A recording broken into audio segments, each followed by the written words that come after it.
Falar da cena dos podcasts, né? Eu tenho uma relação profunda com os podcasts, né? Eu sou um frequentador de podcasts, eu gosto do podcast. O podcast hoje tem uma função que a antiga mídia televisiva tinha, né? Que é entrar em contato com um grande público.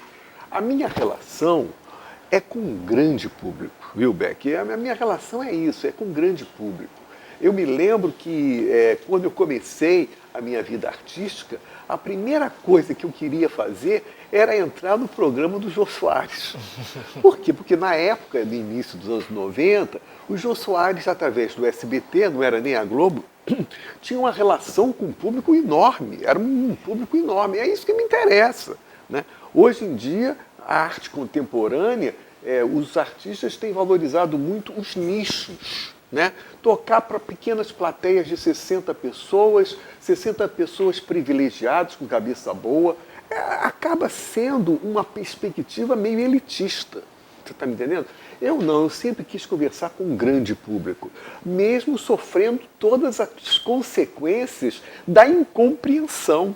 Eu sou uma das pessoas que mais sou xingado pelos haters, através dos TikToks da vida, através do Instagram. Você pode ver lá os comentários dos haters me arrebentando. Então, eu sei disso, eu corro esse risco, mas é isso mesmo, né? Eu sempre dou um exemplo, eu vou lá na história, para falar do primeiro militante da história do Universal.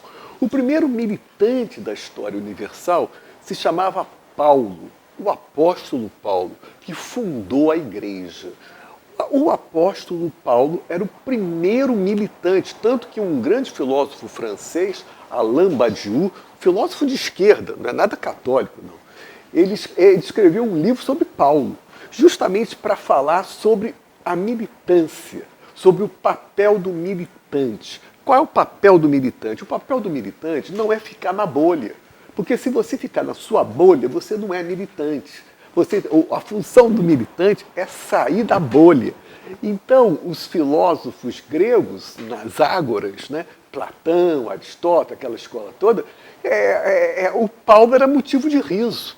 Era debochado, entendeu, cara? Era debochado. O pessoal ria, porque o Paulo acreditava em ressurreição. Isso para os filósofos gregos era um absurdo, entendeu? Então o Paulo era motivo de gozo. Sabe o que o Paulo fazia? Ele morava em Jerusalém, ele saía de Jerusalém e ia para a Grécia discutir com os filósofos. Não tinha medo, não. Ele ia lá e ia discutir com os filósofos, entendeu? Quer dizer, o Paulo é a primeira figura do militante, entendeu? Do cara que sai da bolha para discutir com um grande público, para aceitar o contraditório. O contraditório é muito importante. Vou falar uma coisa que eu nunca falei, porque aconteceu ontem. Dentro do próprio ministério do governo Lula, a Marina Silva deu uma cacetada. O Lula vai ser esse governo? Isso daí... As pessoas falaram assim, aí, evidentemente que os inimigos do PT aproveitaram, mas vocês não sabem que a lógica do PT é justamente essa.